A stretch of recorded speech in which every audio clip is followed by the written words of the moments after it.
the Constitution 129th Amendment Bill 2024 further to amend the Constitution of India, ये item number 18 में है।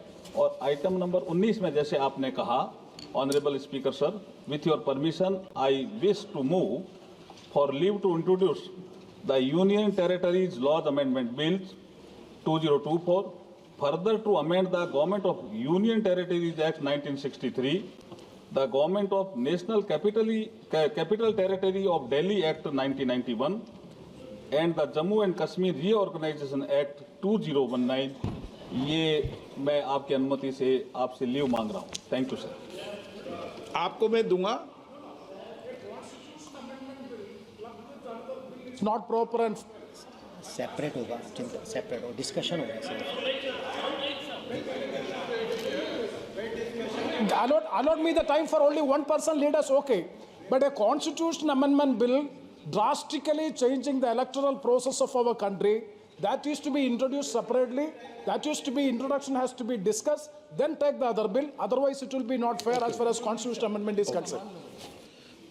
माननीय सदस्यगण, मैंने आपको कहा है कि दोनों के विषय पर एक साथ बोलेंगे, लेकिन इंट्रोड्यूस भी अलग अलग होगा और पासिंग भी अलग अलग होगी। मतलब चर्चा करते समय मैंने जॉइंट बोला है कि दोनों विषयों पर एक साथ चर्चा करें। बाकी मैंने पेश भी अलग अलग किया है, माननीय मंत्री जी ने पेश अलग किया, मैंने भी अलग अलग बोला, लेकिन चर्चा करते समय जॉइंट करने के लिए कहा है। Shri Manish Tiwari ji. Thank you very much, Mr. Speaker, sir. I rise to oppose the introduction of the Constitution 129th Amendment Bill 2024 and the Union Territories Laws Amendment Bill 2024. Mr. Speaker, sir, beyond the 7th schedule of the Constitution is the basic structure doctrine. And that basic structure doctrine spells out that there are certain features of the Indian Constitution which are beyond the amending power of this House also. One of the essential features is federalism and the structure of our democracy. And therefore, the bills which have been moved by the Honorable Minister of Law and Justice absolutely assault the basic structure of the Constitution and are beyond the legislative competence of this House, and therefore they need to be opposed ab initio, and the introduction of those bills have to be stopped. Number two, Mr. Speaker, sir, how is it possible under our constitutional scheme that the tenures of the state legislatures can be made subject to the tenure of the national legislature? That is completely an antithesis of the constitutional scheme.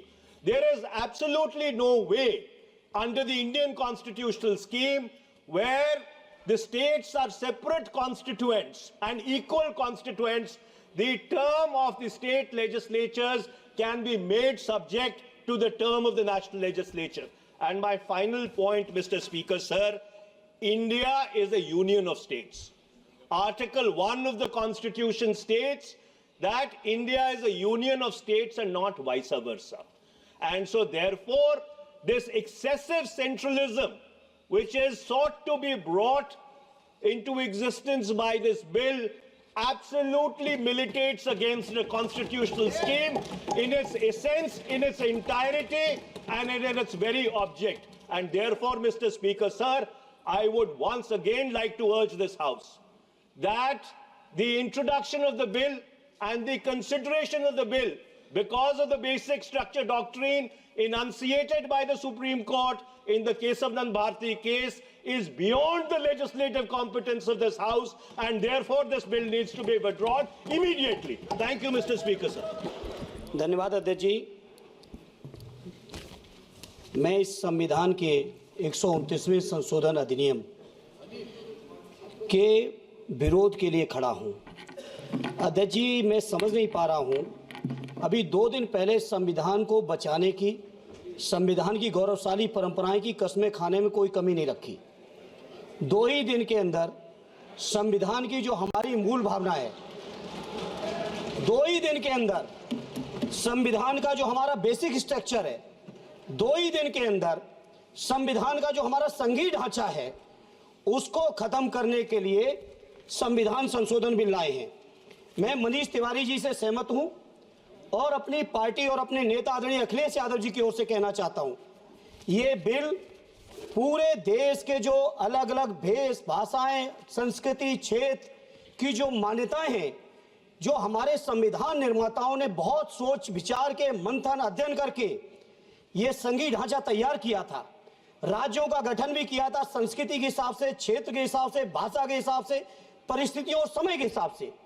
मैं नहीं समझता अध्यक्ष जी, मुझे कहने में कोई संकोच नहीं, उस समय के हमारे संविधान निर्माताओं से विद्वान, बाबा साहब भीमराव अंबेडकर से ज्यादा विद्वान इस सदन में अभी कोई नहीं बैठा, मुझे कहने में संकोच नहीं है। और ये संविधान की मूल भावना को खत्म करके कैसे तानाशाही के रास्ते निकाले जाएं, इसके अलावा कोई काम ही नहीं बचा है। आखिर ये मनीष तिवारी जी ने कहा, कई एक विधानसभा के चुनाव अगर कोई अविश्वास आता है, अगर बहुमत नहीं मिलता है, तो क्या पूरे देश का चुनाव कराओगे?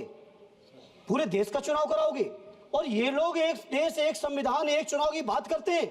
जो लोग 8 विधानसभाएं भी एक साथ नहीं करा पाते हो, मौसम देख के तारीखें बदलते हो, वो लोग बात करते हैं एक देश एक चुनाव की।